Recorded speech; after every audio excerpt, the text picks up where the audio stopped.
अब जो हमारे आजकल जो कुछ हैं साधु संत जो कथावाचक थोड़ा सा पाखंड के या ज्ञान को मतलब किताबों में लिखे हुए ज्ञान को कथा के रूप में सुनाने का है, उनका कार्य बहुत अच्छा है, वो बहुत महान है, बहुत बढ़िया। लेकिन उस कथा को सुनाते सुनाते भी अगर हर एक दिन की कथा को सुनाने के लिए भी वो मन से सोचें तो वो टेक्नोलॉजी निकल सकती है। तो वो कार्य क्यों नहीं कर रहे हैं? वो केवल कथा ही सुना रहे हैं। रोज उन्होंने पूरी किताबों वेदों को रटा हुआ है, तभी तो कथा सुना रहे हैं। तो किताबों को रटा है, ज्ञान इतना अंदर रखा है, तो उसी पे थोड़ा सा विचार करके वो देखें। तो विचार करते नहीं है और खाली नाम जप करिए, पूरा सारा संसार आपका हो जाएगा, सारे पाप धुल जाएंगे नाम जप करने से। आइए इसको एक कहानी की तरह समझते हैं। एक बड़ा सा रेगिस्तान था और एक साधु जा रहे थे रेगिस्तान के बीच से, और उसमें उनको रास्ते में बहुत प्यास लग गई क्योंकि सफर बहुत लंबा था। उनको प्यास लगी, उन्होंने दूर से देखा एक कुआं था, तो उनके मन में थोड़ी सी इच्छा जगी, चलिए पानी मिला तो वो कुएं के पास जाते हैं। अब रेगिस्तान में कुआं मिलना ही बड़ी बात है, मिला, लेकिन उस कुएं में पानी को उन्होंने देखा तो पानी तो बहुत नीचे था और उनके पास कुछ नहीं। एक हाथ में कमंडल है लेकिन वो हाथ पानी तक पहुंच नहीं पाया। तो उन्होंने क्या सोचा, अब पानी तो निकाला नहीं जा सकता, लेकिन पानी तो पिएंगे और वो हमें हमारे भगवान ही पिलाएंगे। तो वो क्या किए, कुएं के पास बैठ गए और राधा राधा कृष्ण कृष्ण राम राम अपना जपने लगे, माला लेके जपने लगे राम। वहीं से एक किसान और एक जो तर्कवादी साइंटिफिक मतलब एक जो ज्ञान को समझने वाला इंसान, एक तर्कवादी आदमी भी जा रहा था, उसको भी प्यास लगी और उसने भी कुएं को देखा और कुएं के पास गया और कुएं में जब नीचे देखा तो पानी बहुत दूर था, लेकिन वो कर्म पे विश्वास करता था, भगवान पे तो विश्वास है। तो भगवान जिस काम के लिए है उस चीज को करने आएंगे, अब हमें पानी पिलाने थोड़ी ना भगवान चले आएंगे। तो उसने दिमाग लगाया और उसने ऋषि मुनि को देखा, उनके पास कमंडल है और वो बकायदा बैठ के नाम जप कर रहे हैं और उनके शरीर पे उसकी नजर पड़ गई जनेऊ। तो उन्होंने उस जनेऊ को उसके साधु के शरीर से निकाला और उस जनेऊ को खोल के एक रस्सी बनाया और कमंडल को बांध के कुएं में डाला और पानी निकाला। उसने खुद भी पिया और साधु को भी पिलाया। अब इसमें साधु की तो नाम जप तो पूरा हो गया, भगवान ने उनकी बात सुन ली, लेकिन कार्य उस मनुष्य ने किया, ऋषि मुनि ने नहीं किया। लेकिन उसकी भी भगवान आपकी इच्छाएं पूरी करते हैं।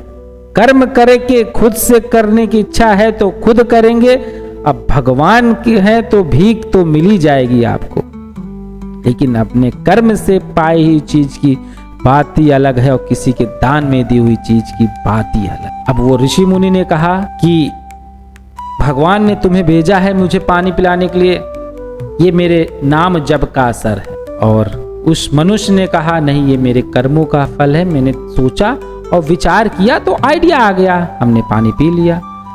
तो मनुष्य ने पूछा कि आप अच्छा साधु कैसे बने और आपकी क्या विशेषता है, जरा थोड़ा एक्सप्लेन करिए, भगवान ने आपको कैसे साधु बनाया।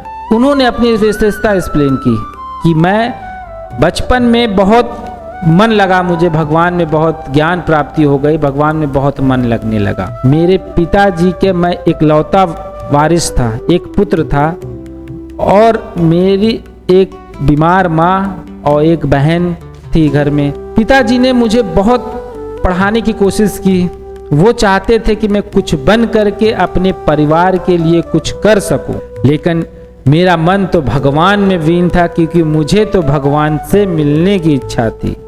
तो मैं घर बार सब छोड़ के आ गया इस रास्ते पे और आज मैंने वो ज्ञान प्राप्त कर ली जो किसी के पास नहीं है। मैंने सारे वेद पुराण सब कंठस्थ कर लिए, जितना ज्ञान मुझे है किसी के पास नहीं है। और मेरे नाम जब भगवान के नाम जपने से मुझे पूरी संसार के सुख मिल जाते हैं, सारी सुविधा मिल जाती है। ना मुझे कभी ना मैं कभी बीमार होता हूँ, ना चोट लगती है। बीमार भी होता हूँ तो भी मुझे दर्द नहीं होता, मुझे एहसास नहीं होता कि मुझे दर्द है, चोट है, मुझे कुछ दुख तकलीफ नहीं है। मैं एकदम से शांत हूँ, सुख हूँ, एकदम भगवत प्राप्ति, बस स्वर्ग की राह पे हूँ, बस जिस दिन भगवान अपने पास बुला ले। अब आती है, साधु ने पूछा तुम अपने बारे में बताओ। मैं तो बचपन से बहुत गरीब था, लेकिन मैं बचपन से बहुत रुझाऊ था। किसी भी कार्य को देखता था तो बहुत हर एक उस चीजों को समझता था, हर एक कार्य को समझता था कि वो कैसे होता है, क्यों होता है, किस लिए होता है। कोई भी चीज देखता, एक गाड़ी चल रही है तो क्यों चल रही है, पहिया चल रहा है तो क्यों चल रहा है, कुछ हो रहा है तो चिड़िया उड़ रही है क्यों उड़ रही है, पेड़ से पत्ता गिर रहा है तो नीचे क्यों, हर एक चीज के बारे में मैं सोचता था।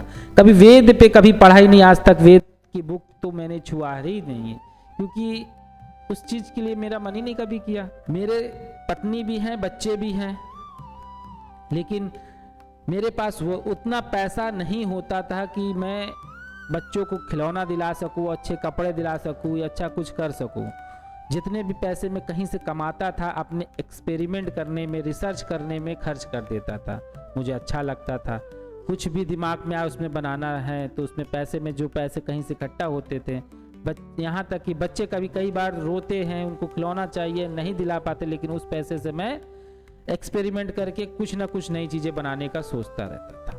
इसलिए मुझे दिमाग में इतना, और कई चीज़ें मैंने ऐसी बनाई हैं जो मेरे गांव वालों के लिए बहुत यूज़फुल है, आज बहुत काम आती है। हाँ, अब भगवान की जैसी मर्जी मुझे स्वर्ग भेजे या नर्क भेजे, लेकिन जो मेरा कर्तव्य था मैंने वो किया, क्योंकि मेरी सोच है कि आपको, मुझे दुख भी होता है, तकलीफ भी होती है, हर चीज़ की कमी भी महसूस होती है मुझे। जैसे अब इसको मैं आपको एक तरीके से समझाता हूँ कि आपको दुख तकलीफ कुछ नहीं होता। आप समझिए, आपके पास एक बहुत लग्जरी कार है, महंगी कार है, आप उसमें बैठते हैं और आप 6 नंबर गियर लगाते हैं और फुल एक्सीलेटर दाबते हैं। ऑटोमेटिक कार है, उसके मीटर बताता है 300 के पार काटा, गाड़ी 300 पे चल रही है। आप इंडिकेटर देते हैं, साइड इंडिकेटर देते हैं, हॉर्न बजाते हैं। यही प्रक्रिया आप रोज करते हैं कार में बैठ के। अब आपका कार की मजा लेते हैं, और कार आपकी ना कहीं एक्सीडेंट होती है, ना उसमें कोई खरोच आती है, ना कहीं भी आज तक उस कार का पेट्रोल आपका खत्म हुआ। तो आपको क्या लगता है, आपने कहीं कुछ गलती की है? अगर हम जो मैं सोचता हूँ, हर तर्क के हिसाब से मैं हमेशा हर चीज को सोचता हूँ, तो आपने कभी सोचा कि आपने कुछ तो गलती की होगी कि गाड़ी में तेल भी नहीं खत्म हो रहा है, ना कभी एक्सीडेंट हो रहा है, आप 6 नंबर पे गियर लगा के फुल एक्सीलेटर बैठ के राधा राधा कृष्ण कृष्ण राम राम जपते रहते हैं और गाड़ी को कुछ नहीं होता, आंख बंद करके जपते हैं आप, हमेशा वही कांटा 300 की स्पीड दिखाता रहता है, कोई दुख तकलीफ नहीं, कोई कमी नहीं। ऋषि मुनि ने कहा हाँ ऐसा ही होता है, हमें कोई दिक्कत नहीं, राधा राधा कृष्ण कृष्ण जपेंगे। क्यों? जब भगवान का नाम जप रहे हैं तो ये संसार का दुख तकलीफ और ये गाड़ी का एक्सीडेंट होना, ये सब काहे होगा? फिर वो मनुष्य बोलता है, कभी आपने ये ध्यान दिया है, आपने गाड़ी पे बैठे गियर लगाया, एक्सीलेटर लगाया, लेकिन कभी आपने गाड़ी की इंजन को नहीं स्टार्ट किया?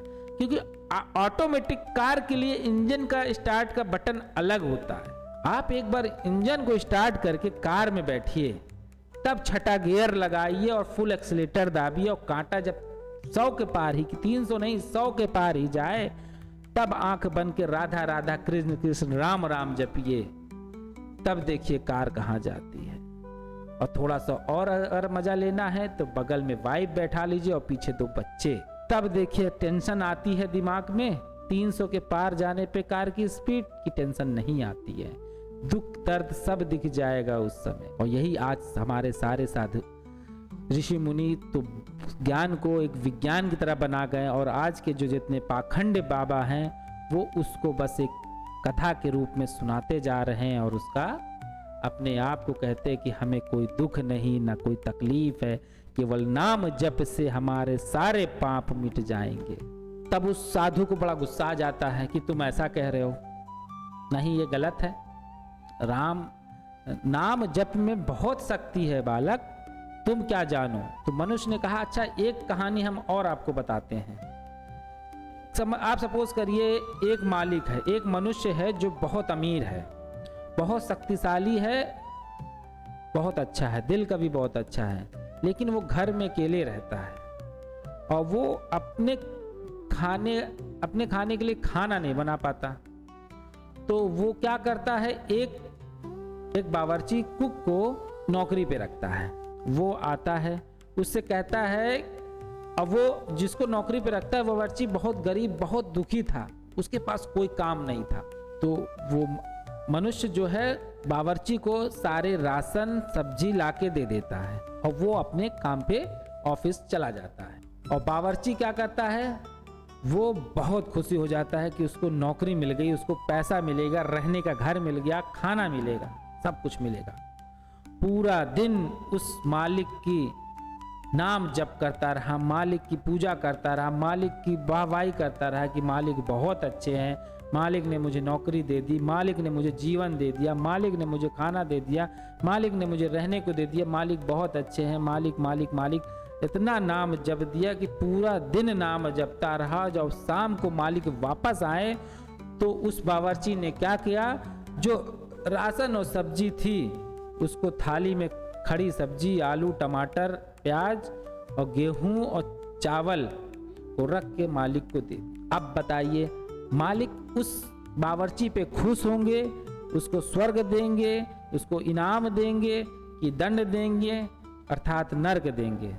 क्योंकि मालिक ने जिस कार्य के लिए उस मनुष्य को नौकरी दी थी, उस मनुष्य को धरती पे भेजा था, अर्थात भगवान ने जिस मनुष्य को उस धरती पे भेजा है, तो वो अपने कार्य को छोड़ के भगवान का नाम केवल जपने में पूरी लाइफ खत्म कर देता है। तो उस मनुष्य को स्वर्ग देगा कि उस मनुष्य को स्वर्ग देगा जो अपने कर्तव्य को समझ के हर एक सेकंड कार्य में लगा हो, कर्तव्य के नियम से चल रहा हो, कर्म कर रहा हो। भगवान का नाम जरूरी है लेकिन एक लिमिटेड तरीके से। भगवान का नाम बहुत जरूरी है, लेकिन जैसे आप अगर एक शर्ट पहन के दिन भर मार्केट में घूमते हैं तो उस शर्ट में धूल भी जमेगी, दाग धब्बे भी लगेंगे, कीचड़ भी लगेगा। और जब आप उस शर्ट को शाम को घर पे उतारते हैं और उसको आप झटकते हैं तो उसमें से जितने धूल के कण हैं निकल जाएंगे, क्योंकि झटकना का मतलब वाइब्रेशन देना, और नाम जप भी तो वाइब्रेशन ही देता है बॉडी में। तो वाइब्रेशन से जितने निगेटिव एनर्जी, नकारात्मक ऊर्जा है वो तो बाहर निकल जाती है। कुछ एनर्जी, कुछ नेगेटिव एनर्जी और नकारात्मक ऊर्जा बाहर निकल जाती है। तो नाम जप करना बॉडी में एक वाइब्रेशन क्रिएट करता है। चाहे ओम बोलिए, चाहे राधे, चाहे कृष्ण, चाहे राम, चाहे हरि, कुछ भी बोलेंगे तो पूरे बॉडी में एक वाइब्रेशन क्रिएट होगा। उस वाइब्रेशन से बॉडी के नेगेटिव एनर्जी, कुछ नकारात्मक ऊर्जा खत्म हो जाएगी। वैसे ही जैसे झटकने से शर्ट का कुछ धूल कण, जो दिन भर का धूल कण चपका था, वो हट जाएगा। लेकिन क्या झटकने से उस शर्ट पे लगे पूरे दाग हट जाएंगे? उस पे लगे कीचड़ के दाग हट जाएंगे? नहीं हटेंगे ना।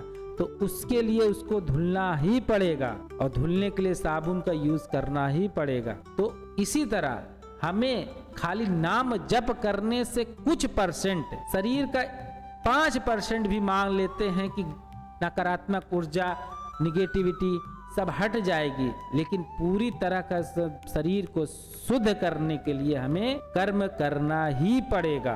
तब इसमें अब साधु जी बहुत और क्रोधित हो जाते हैं। नहीं, ऐसा नहीं है, नाम जप में बहुत पावर है, बहुत कुछ है। नाम जप से ही पूरी सृष्टि चलती है, नाम जप से ही पूरे ऋषि मुनि जितने साधु संत आए हैं वो स्वर्ग को प्राप्त हो गए हैं। फिर मनुष्य बोलता है, आपने देखा है स्वर्ग में वो गए हैं? आपने देखा है वो स्वर्ग गए हैं कि नरक गए हैं?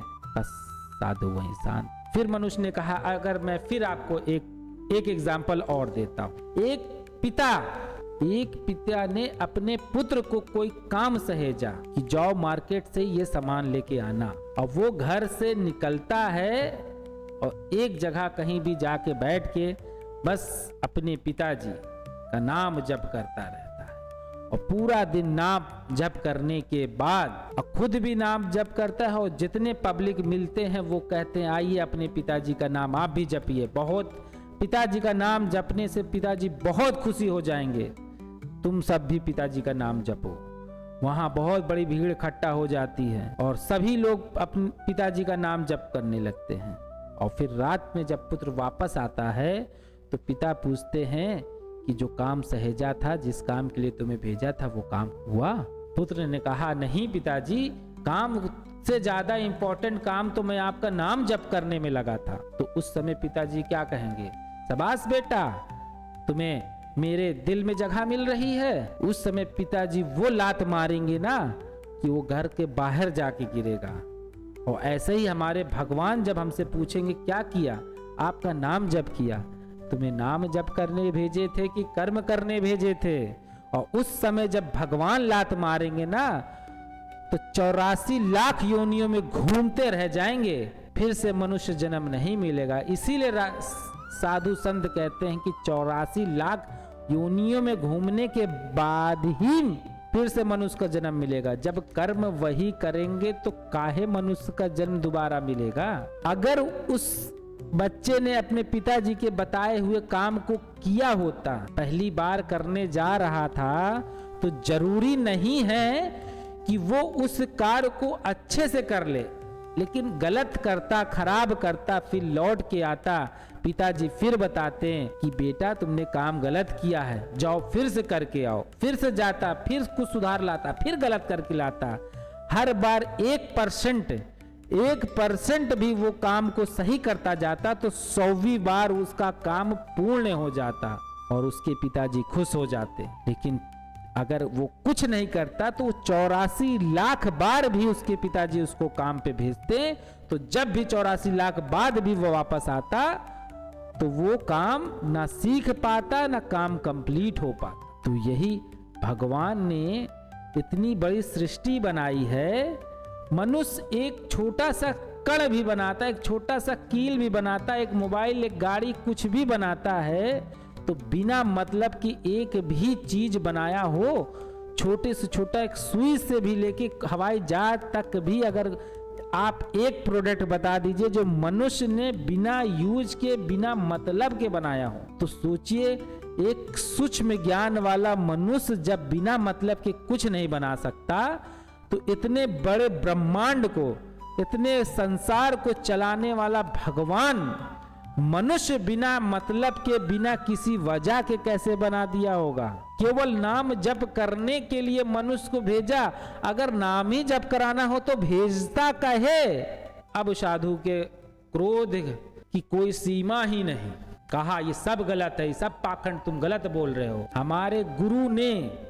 हमारे गुरु ने बताया है कि भगवान ये है तो ये भगवान है, इसका नाम जप करने से ही सिद्धि मिलेगी, स्वर्ग मिलेगा। गुरु ही जो कह दे वही है। जैसे एक माता के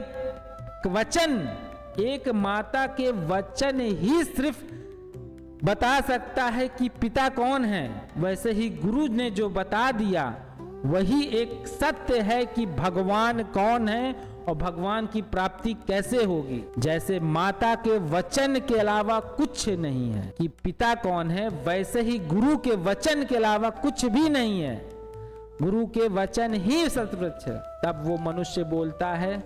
अच्छा, मैं एक और क्वेश्चन आपसे पूछता हूँ। सपोज करिए वो माता उस महीने 2 के साथ रिलेशन में रही हो, तब वो माता बता सकती है कि उस पुत्र का बाप कौन है, उस पुत्र का पिता कौन है?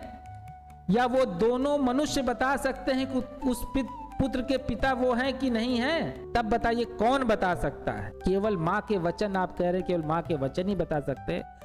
2 लोगों के साथ अगर उस महीने पे रहने के बाद माँ नहीं कंफर्म कर सकती है कौन है वो 2 में से उसके पुत्र के पिता, तो कैसे गुरु जो बचपन से 4 भगवान की पूजा करते आए हों, लास्ट में एक का नाम बता दें कि ये है भगवान, हम मान लें कि वही है भगवान? कैसे मान लें हम इस चीज? लेकिन साइंटिफिक तरीके से आप 1000 लोग को खड़ा कर दिए और सबके सर का केवल एक बाल ला के दे दीजिए, डीएनए टेस्ट करके बता देगा 1000 में से साइंस कि 1000 में से कौन उस बच्चे का पिता है। केवल माँ के वचन से नहीं है कि माँ ने वचन दे दिया कि ये, माँ तो वही बोलेगी ना जो उसका पति है, वही तो बताएगी उस बच्चे का पिता कि किसी और को बता देगी। तो इसी तरह हमारे गुरु भी तो उसी को भगवान बताएंगे जिसको वो मानते होंगे। साइंस, सनातन का विधि पूर्वक ज्ञान ही तो विज्ञान है, और विज्ञान को आप गाली दे रहे हैं। अगर अभी आप इस जंगल में चल रहे हैं, इस रेगिस्तान में जा रहे हैं आप, अगर किसी वजह से आपके बॉडी में खून की कमी हो जाती है, तो क्या आप रास्ते में चलते किसी भी जानवर, मनुष्य, किसी भी मनुष्य के, आप किसी भी मनुष्य का या जानवर का, क्योंकि ब्लड तो ब्लड, खून तो खून, वो भी लाल है, वो भी खारा है, वो भी बहता है, तो क्या आप अपने बॉडी में चढ़ा लेंगे? ना चढ़ाएंगे तो एक बार उम्मीद है कि आप बच जाएंगे, लेकिन बिना अगर चेक किए, बिना ब्लड ग्रुप मैच किए अगर आप उस ब्लड को चढ़ा लेते हैं तो निश्चित ही आपकी मौत हो जाएगी। उसी तरह अगर बिना हमने चेक किए, गुरु तो सब एक ही तरह हैं, सबके बाल बड़े हैं, सबकी जटाएं हैं, सब माथे पे टीका लगे हैं, सब भगवाधारी हैं। जैसे ब्लड में का खून लाल है और जानवर और अलग मनुष्य का खून लाल है, वो भी खारा है, वो भी बहता है, वो भी पानी की तरह है, तो इसी तरह गुरु का भी तो सारे भेष बराबर है, वो भी भगवाधारी है, वो भी रुद्राक्ष पहने हुए, माथे पे तिलक है, उसकी भी जटाएं हैं, तो कैसे हम मान ले कि वो गुरु ही सही है? तो गलत गुरु को गुरु मान लेने से अच्छा कि हम गुरु ना माने। अगर हमने जैसे गलत ब्लड चढ़ा लिया तो निश्चित ही मरना है, तो उसी तरह अगर हमने गलत गुरु को ही गुरु मान लिया तो निश्चित ही हमको भटक जाना है। तब साधु को और क्रोध आता है, तुम्हारा साइंस बता सकता है कि मन कहाँ है? तुम कौन हो? तुम्हारा साइंस बता सकता है? ये गया मन, देखो कहाँ गया मन, जाओ करा लो अल्ट्रासाउंड, जाओ करा लो एक्सरा, जाओ बुलाओ डॉक्टर को, बता दे कहाँ है मन। मन नाम जप करने से खुद को समझ सकता है, नाम जप में ही सब है। गुरु के वाणी में, गुरु के दिए हुए नियम से नाम जप करने में ही मैं खुद को जान सकता हूं और भगवान को जान सकता हूं। तब फिर वो मनुष्य बोलता है, मन की बात करते हैं आप, साइंस ने तो इतना बता दिया है कि न्यूरॉन्स के जो सिग्नल्स ट्रांसमिशन होता है, न्यूरॉन्स जो सिग्नल भेजता है दूसरे न्यूरॉन्स को, अगर आपको पानी पीने का मन हुआ तो पानी पीने का मन होने से पहले, गिलास उठाने से पहले उस कार्य करने के लिए सिग्नल कुछ सेकंड पहले ही न्यूरॉन सिग्नल भेज देता है। साइंस ने तो यहां तक निकाल दिया। आप मन की बात करते हैं, मन को नापने के लिए आपका मन होने के कुछ सेकंड पहले वो सिग्नल ट्रांसमिट हो जाता है। साइंस ने इसको मेजर कर चुके हैं। वो आप कहते हैं मन नापिए, एक्सरा से मन नहीं निकलता, अल्ट्रासाउंड से मन नहीं निकलता, 5 भौतिक तत्व को नापते हैं। मन में न्यूरॉन्स के सिग्नल्स को भी नापा जा चुका है और उसको कंट्रोल करने के लिए टेक्नोलॉजी पे कार्य हो रहा है। बाहर की कंट्री कहां तक पहुंच गई, मन को नाप लिया और उसको कंट्रोल पे, सिग्नल को कंट्रोल करने के लिए यहां तक कि ऐसी चिप बना रहे हैं कि दिमाग से फिट कर देंगे तो दिमाग में सोचने से कार्य हो जाएगा, सोचने मात्र से बिना हाथ हिलाए कार्य हो जाएगा। उस युग में होके आप नाम जप करने से स्वर्ग मिल जाएगा, पूरी शरीर, पूरी सृष्टि का सुख प्राप्ति हो जाएगी। अगर आपके सोच पे, वो मनुष्य कहता है साधु से, अगर आप जो सोचते हैं और जो आपकी दिनचर्या है, जो आप करते हैं, जाइए मैंने दिया आपको 1 करोड़ मनुष्य, भारत के 1 करोड़ मनुष्य आपके लिए, आपके नियम पे, आपके वचन पे, आपको गुरु, आपको भगवान मानने वाले मैंने दिया 1 करोड़ मनुष्य। आपके क्या नियम है आप बताएंगे।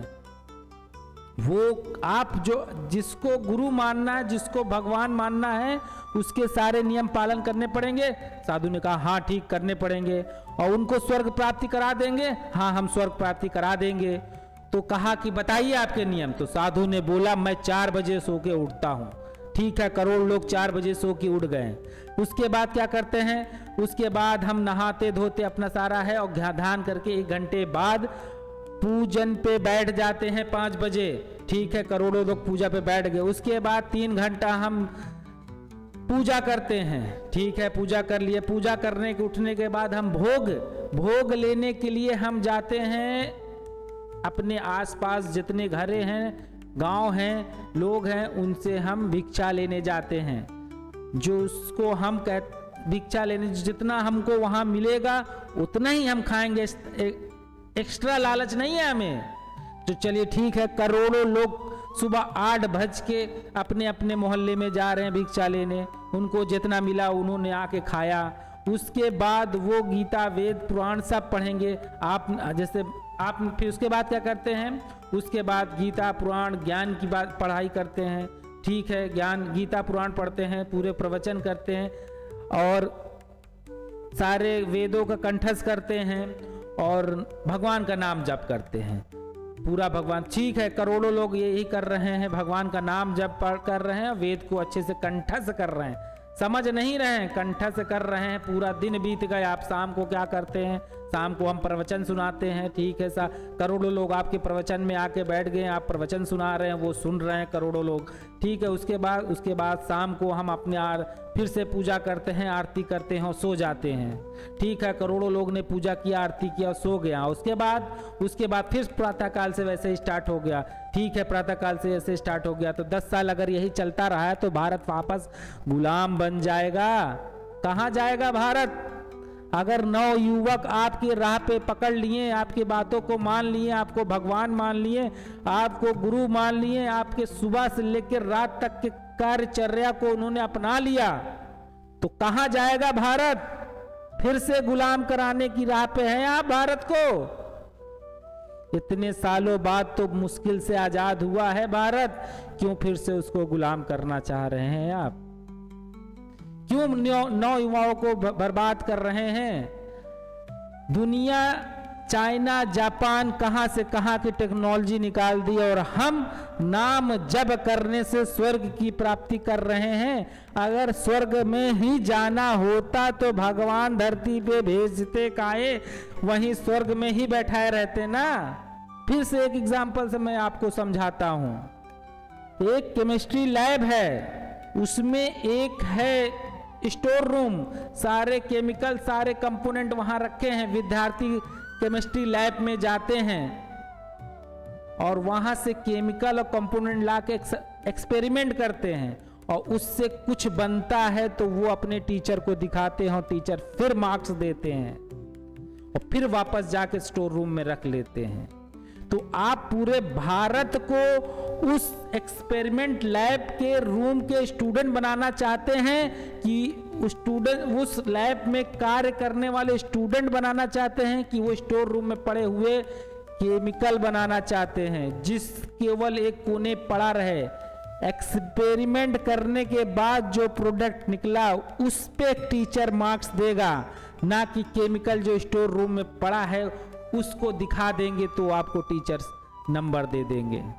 नंबर आपके केमिकल यूज करने के बाद, एक्सपेरिमेंट करने के बाद जो रिजल्ट आएगा, कार्य करने के बाद जो रिजल्ट आएगा उस पे आपको नंबर मिलेंगे, ना कि आप स्टोर रूम से लाके केमिकल दिखा देंगे तो आपको नंबर मिल जाएगा। तो हम धरती पे आए हैं, जो कर्म के लिए आए हैं वो कर्म करेंगे, जो भगवान का डाटा रिसीव करेंगे और उस रिसीव किए हुए डाटा को वर्क करेंगे, उस डाटा को कार्य करेंगे। जैसे बावर्ची को सब्जी मिली तो सब्जी को वो बना के शाम को मरने से पहले उसको भोजन तैयार करना है। विद्यार्थी को जो केमिकल मिला उसको शाम तक भर में क्लास छोड़ने से पहले उसका एक्सपेरिमेंट करके केमिकल से एक रिजल्ट निकाल के देना है, तब मार्क्स मिलेगा, तब बावर्ची को पेमेंट मिलेगी जब वो खाना खिलाएगा मालिक को। ना कि खड़ी सब्जी देख के दिन भर राम राम और राधे राधे कृष्ण कृष्ण भगवान और मालिक का नाम जपने से मालिक खुश हो जाएगा या टीचर खुश हो जाएगा। मार्क्स तभी मिलेंगे जब आप कर्म करेंगे, एक्सपेरिमेंट करेंगे। बावर्ची को पेमेंट तभी मिलेगा जब वो खाना बनाएगा। भारत बहुत मुश्किल से आजाद हुआ है, इसको बहुत ऊंचाइयों तक ले जाना है। गुलामी के रास्ते पे मत ले जाइए इसे।